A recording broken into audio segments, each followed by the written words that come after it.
Hey, welcome back. I'm on a roll here. This is the third video in 3 weeks. And it's also the third video in the last 4 videos to be a Spanish film from the early 70s, Unearthed. A Spanish film that was not available for many, many years. I started this project like 5 years ago, and this is another film that I've been looking for years, and it has recently been made available once again by Severin Films. We talked about Necrophagus just 2 weeks ago or 1 week ago, and that's a Severin, something that Severin brought to life. And actually in the same release they brought Pastel de Sangre, which means cake of blood, back to life together with Necrophagus. They're both part of Danza Macabre, which is a 4-film box set that Severin released. This is also available on Tubi if you want to watch it for free.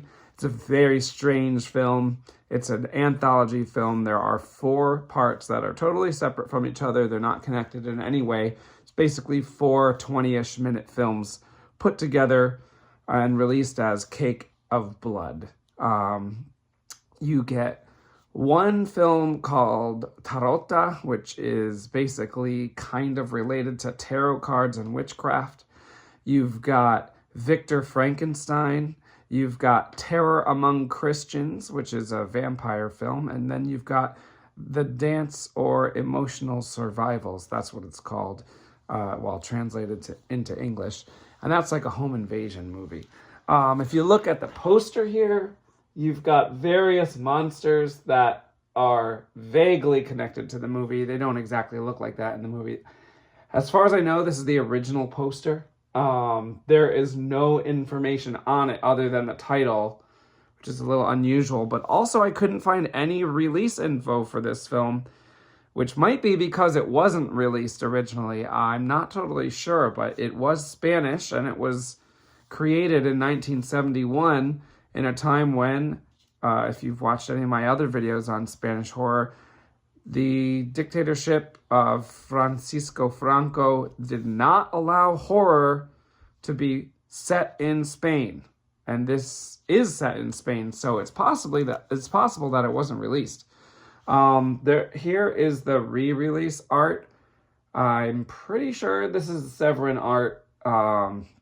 This is not the cover of the box set, but I do believe there was art created for each of the 4 films. And so I think this is the Severin release Cake of Blood film, I'm pretty sure. I did watch it on Tubi, so I didn't buy the actual box set, so I'm not 100% sure. But this is new art that was recently released. And actually, these images are from 2 different pieces of the movie.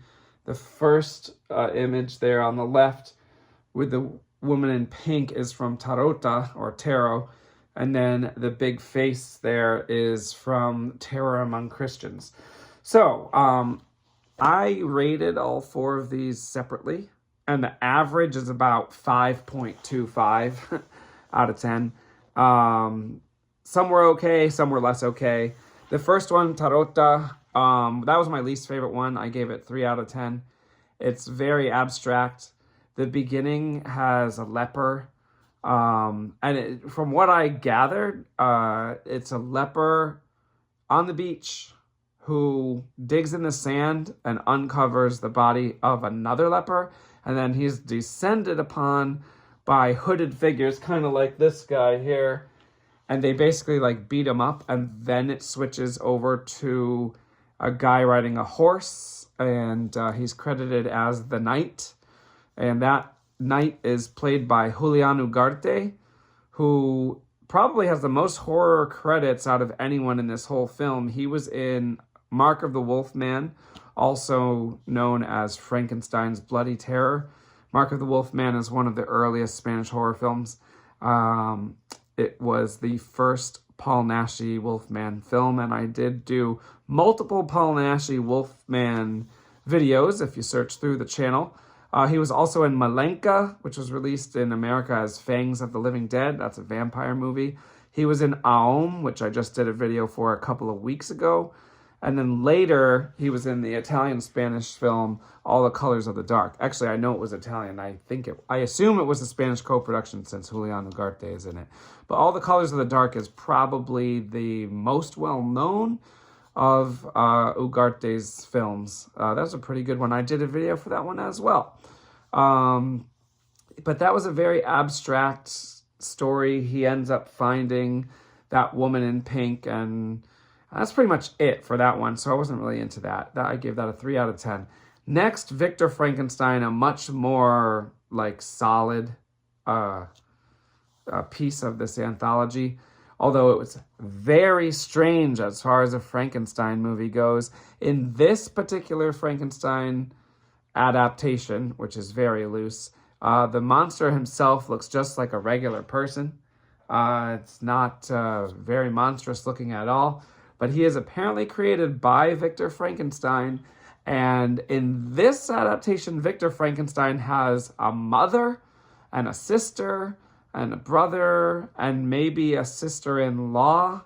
It's not totally clear on the relationship between all of them. But basically, Victor Frankenstein, who looks kind of like a cross between the Mad Hatter and Willy Wonka in this movie, he creates a person, I guess you would say, who cannot talk, and the creation is sent by Victor Frankenstein to kill off all of his family.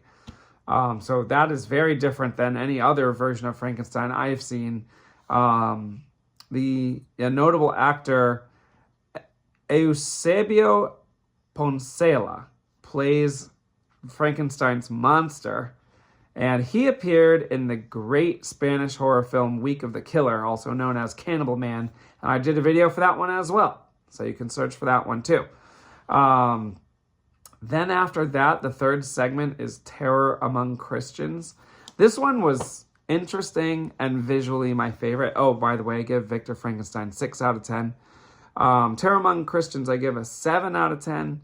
It's set in the year, I don't know, 35 or something. It's supposed to be set like right around the time of Christ. And basically you've got 2 Christians who have escaped the Roman Empire, and they're like running away, trying not to get caught by Roman soldiers. And they sleep out in the woods at night. And then while they're sleeping, vampires wake up and, get involved in the story. So I won't give you any spoilers, but you do get to see this guy in that segment. And that was my favorite segment. So 7 out of 10 for that one. And then finally, you had yet another strange one. Even the title is strange. Translates to The Dance or Emotional Survivals. And what I'm getting out of it is that it's a home invasion movie. I have read, brief synopses of Cake of Blood, and they say that this one is a ghost story, and maybe it is, but it's not very clear. To me, it's mainly a home invasion story, although the end gets a little bit abstract, and so I guess there could be ghosts in there. But what's odd about it is there's basically a woman that lives alone in a nice place, and you've got a homeless guy just kind of like peeping at her. And then this other guy who's not homeless comes up to the homeless guy, and he's like, hey, you and I could go rob that house together. And then they do. And so it's one homeless guy and one not homeless guy robbing the house together. There may or may not be a connection between them and the woman, but I'm not going to spoil that part for you. Both the homeless guy and the woman were both in Aum, the very strange movie that I did a review for a few weeks ago, where a man puts his soul into a doll just because he feels like it. So that's Aum. Not really horror, but definitely weird. Weird enough that I just went ahead and made a video for it anyway. There are some like oddly creepy parts of Aum. Even that title is weird. So this film came out about a year after Aum, and it features 3 of the same actors, and those 3 actors I have never seen in anything else. So to me, that's like a fairly solid connection between the 2 films, although they do not share a director, nor do they share a production company, nor do they share a producer or anything like that. But there are 3 actors that are in both films. So if I average, oh, that one gets 5 out of 10, the home invasion one. So if we put that all together and average it, something like 5.26 out of 10, something like that. I would say it is worth watching. I think with any anthology film, you're going to get stronger segments and weaker segments. And so that's what happens here. There's only the first one that I feel like is borderline pointless, but there's still some cool visuals with the lepers and stuff. The other ones are all easy to watch. They're strange, they're interesting, they're visually interesting. You know, we've got vampires. If you know me, you've seen my other videos, you know I'm a sucker for vampires. I like almost any vampire story.